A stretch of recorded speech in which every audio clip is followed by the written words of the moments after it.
오늘의 주요 소식입니다. 경기도가 국회와 중앙정부를 상대로 통일경제특구법 제정을 설득하고 있습니다. 경기도는 20대 국회에서 법안이 통과될 것으로 기대하고 있습니다. 여름 성수기를 틈타 위험물을 불법으로 취급한 수상레저 업체들이 적발됐습니다. 경기도 특별사법경찰단은 허가량을 초과해 휘발유를 저장하는 등 8개 업체를 적발해 형사 입건했습니다. 경기도가 학력이나 경력에서 벗어나 청년정책 비전만을 심사해 선발하는 노스펙 공개 채용을 시행합니다. 해당 전형은 5급 공무원에 해당하는 청년 비서관으로 경기도 청년정책 수립을 맡게 됩니다. 양주시가 오는 9월 8일 양주시 승마장에서 제2회 풀뿌리 유소년 승마대회를 개최합니다.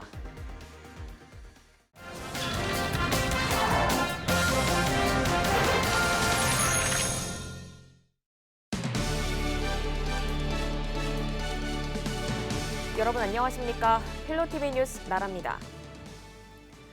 통일경제특구법, 북한 접경 지역을 특구로 지정해 남북 간 경제 교류를 증대시키자는 법입니다. 그동안 남북 관계가 여러 부침을 겪으며 발의됐다 폐기되기를 반복했는데요. 경기도가 이번엔 다를 거라며 기대하고 있지만 숙제는 여전합니다. 이지은 기자입니다. 지난 2016년 국회의원 20명이 공동 발의한 통일경제특별구역 법안입니다. 남북 간 경제협력과 교류를 활성화시키기 위해 북한 인접 지역에 통일경제특구를 조성해야 한다고 강조합니다.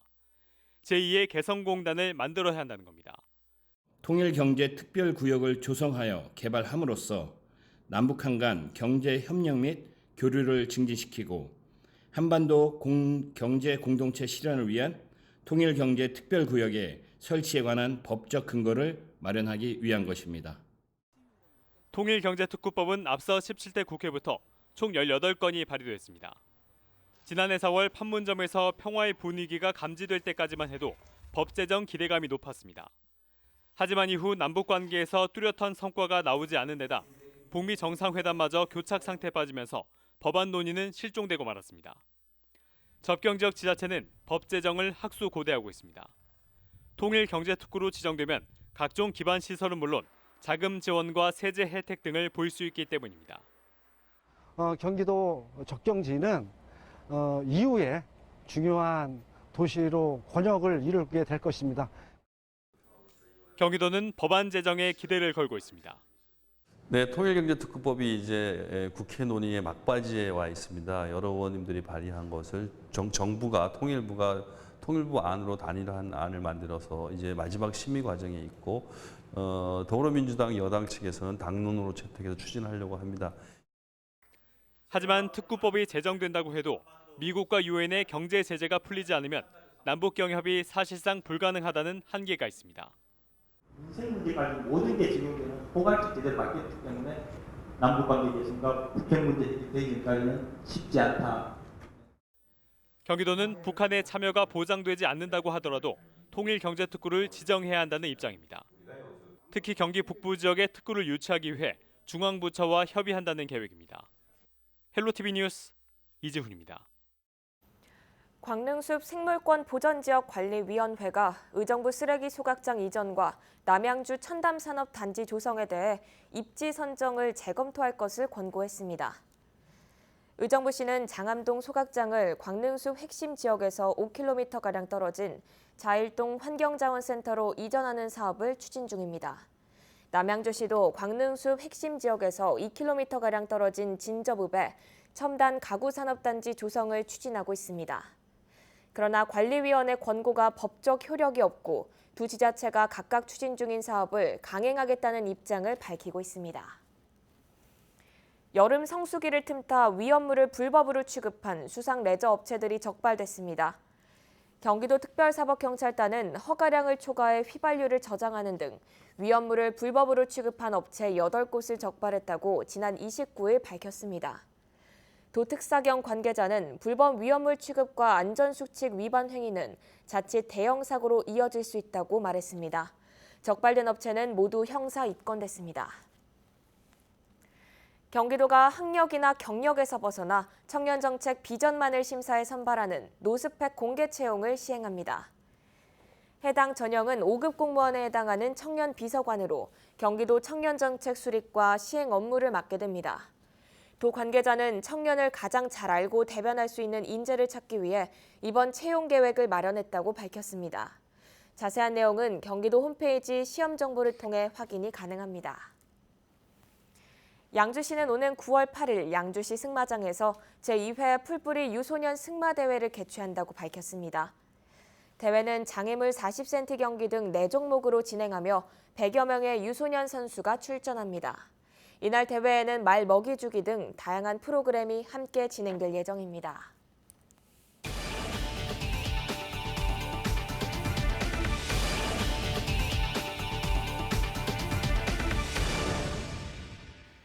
경기도 교육청은 다음 달부터 진행하는 2019학년도 2학기 고교 무상급식 지원 사업을 우선 실시합니다. 하지만 경기도와 31개 시군이 투입 예산에 대한 분담률을 아직 결정하지 않았다고 밝혔습니다. 경기도 교육청은 경기교육발전협의회 임시회에서 합의했던 것처럼 무상급식 실시 시기와 소요 예산 분담률 합의를 근거로 예산 702억 원을 확보했습니다. 도교육청은 아이들이 건강하게 성장할 수 있는 교육 환경을 만들기 위해 향후에도 유관기관과 긴밀히 협의할 것이라고 말했습니다. 경기도 광역환경관리사업소는 추석을 전후해 환경오염 행위 단속을 강화할 계획입니다. 이번 점검은 9월 2일부터 20일까지 진행되며 산업단지와 상수, 원수계 등 환경오염 물질 배출시설 807개소를 단속할 예정입니다. 도 관계자는 연휴 기간 중 고의적이고 상습적인 환경오염 행위를 한 불법 행위자에 대해서는 관련법에 따라 엄중히 조치할 방침이라고 밝혔습니다. 경기도가 공익제보자 35명에게 포상금을 지급합니다. 이번 포상금 지급은 지난 6월에 이어 두 번째입니다. 도는 대기오염 물질 불법 배출 업체 신고자와 소방시설 관리소홀 업체 신고자에게 각각 100만 원의 포상금을 지급했습니다. 경기도의회 임시회에선 이틀째 도정 질문이 이어졌습니다.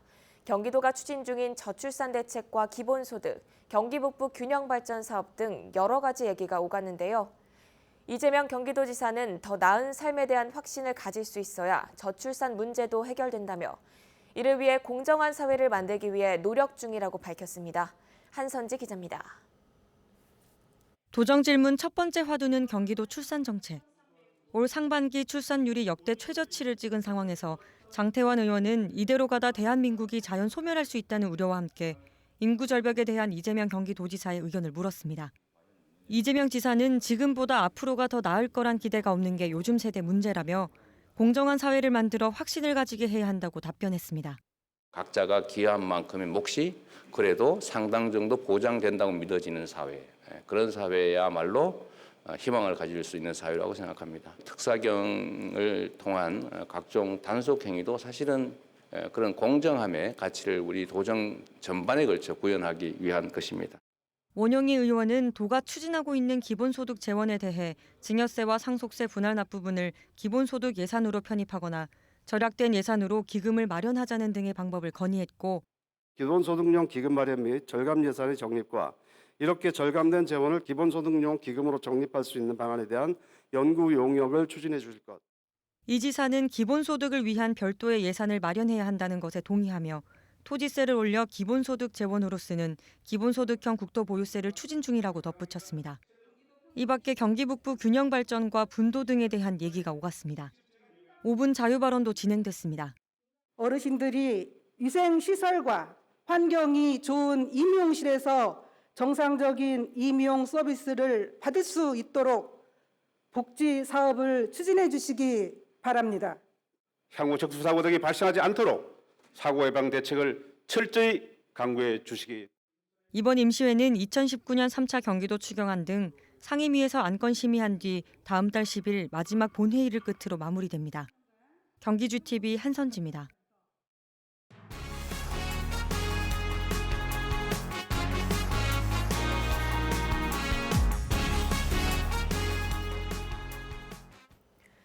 포천시는 지난 29일 포천 지역 자활센터와 장례용품 지원 사업에 대한 위탁 계약을 체결했습니다.